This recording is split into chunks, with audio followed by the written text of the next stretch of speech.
What's up, guys? Welcome back to the channel and some more Birthright coverage for you today. So we're going to be starting a new series here on Bloodlines and Bloodline Abilities for the game, and certainly that will affect your characters and your party if you are choosing to be domain rulers, because you have to be the inheritor of a bloodline in order to run a domain. But even if you're just running sort of everyday adventurers, some might have inherited a bloodline as well, and that can certainly lead for some interesting story elements and role-playing opportunities here. So again, so many wonderful things kind of incorporated into the Birthright setting, but it is also a lot to keep hold of, even if you're just running, again, just a sort of standard D&D campaign, but in this setting. So we're going to skip some of the backstory as to where the bloodlines came from, but basically the process of setting this up is first we have to figure out the strength, then the derivation, and then possibly what abilities you have. So the strength is rolled basically by consulting this small little chart here. So you're going to roll a D100 and figure out roughly what strength you have, whether it's tainted, minor, major, or great. There is one additional one, but really no one is going to start with that for story reasons. And then somewhere within that range, you'll roll a score, basically.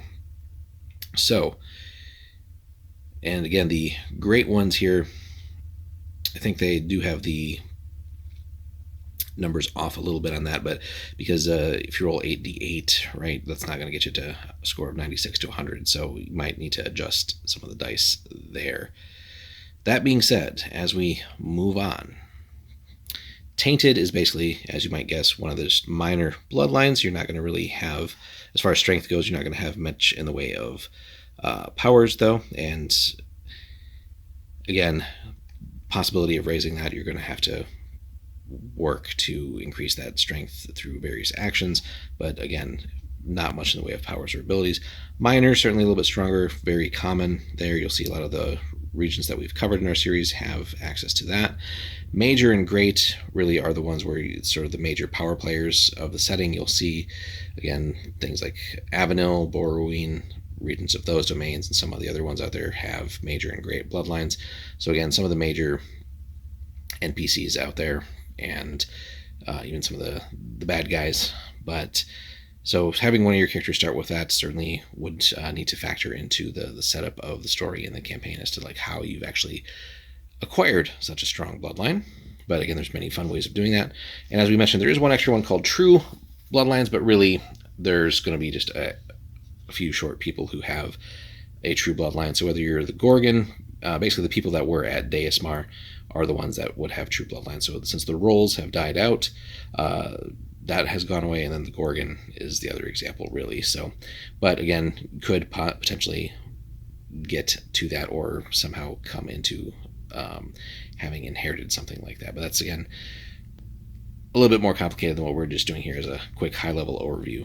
So once you've determined the strength, we got to figure out basically which god you've inherited that from. That's just a pretty simple one, straight up D100 and figure out which god. Now, if you've inherited it from Azrai, there's a chance that you might turn into a monster. So, but again, we're kind of just going quick high-level overview of that. Again, assuming you've already kind of gotten some of the backstory of this.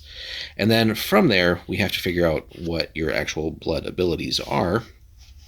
And so from that, we're going to roll on the table on the next page here and figure out those abilities. So, and the strength categories are cumulative here, as we'll see. So a character with a bloodline strength of 24 rolls D100 for the 0 to 10, 11 to 19, and 20 to 28 category. And as you increase in strength, you basically have chances to either increase the powers of those abilities or get more abilities as well. Now, and if you, of course, lose the strength of your bloodline, you will also lose abilities. So we'll flip on to the next page here in just a second, and we'll be right back. Alrighty, guys, we're back. So as we continue on and determining blood abilities, first we're going to figure out the ability acquisition. So it's not necessarily guaranteed that you're going to have abilities with your bloodline. So depending on the overall strength of your bloodline, so in this bracket range here, you're going to roll in each subcategory to figure out if you have actually generated abilities. So for example, let's say your bloodline was 11 to 19 somewhere.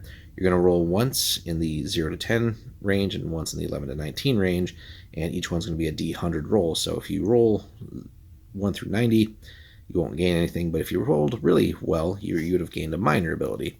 Now, as you go higher in overall Bloodline Strength, you have more ability or more chances to realistically gain an ability or have an existing ability improve. So, as you can see there, so a typical strength is usually here for a lot of starting characters that we've seen, at least in campaigns we've run over the years. So here you have a decent range of getting something. So even just rolling an 11 or better on the D100 will get you a minor. You might enhance something to a major ability, just straight up major ability, or even a great version, or enhancing to a great, and then just, if you roll basically super high, you'll just get a great ability or version of that ability to start with.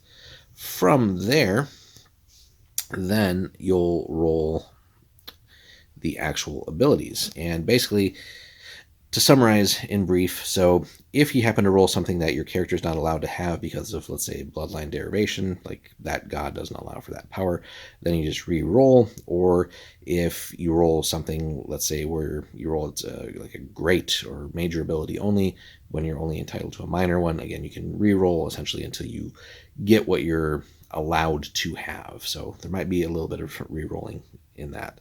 So, but again, we have a pretty wide range of abilities here, and we're going to cover all these in separate videos, but there's definitely all kinds of powers that have different strengths and levels of ability there, and some of them, again, are God restricted or bloodline derivation restricted. So, as they mention here, and just how to incorporate this in your games, because really, if you have player characters who have inherited a lot of these, but also managing the various NPCs that are out there, in some ways they're almost like demigods, right? Because they've inherited this divinely inspired and empowered bloodline. So that's a whole nother level of abilities that you have to sort of factor in and work in to your campaign, and what what you're going to allow the characters essentially to get up to here. But just a very simple explanation here, and I feel like that's always been a good guideline. So blood abilities are generally designed to be role-playing tools, not crutches, role-playing tools, and magical advantages for blooded characters to reflect their unique heritages. Abilities that duplicate spell effects do not require material components. So again, let that sink in, right? This isn't for characters to just go wild and just kind of be these like walking, again, demigods. So it really should be incorporated in a role-playing sense first, and not necessarily just a crutch that player characters are going to lean on and make themselves overpowered, to the extent that they're really just using this to get out of any and all situations. But that also should go for the various NPCs out there. So just, again, it's a lot to manage for the DM, but it's just one more thing that really makes this setting special, and really creates for some unique and interesting characters. So again, that's just a quick high-level overview of this, guys. We're going to go into more detail as we cover the various abilities, and as you can see, we do have quite a few to get through here. So we'll be focusing on those for a while, and while we also continue with the Wizard Realm spells. So leave us a comment below if you're just on your general thoughts on the blood abilities in the game, and anything that you've maybe house ruled or tweaked with the process, and just any memorable moments in general for your characters and your campaign. So hit us up in the comments, guys. Like and subscribe, and we will see you soon for some more Birthright as we start this series.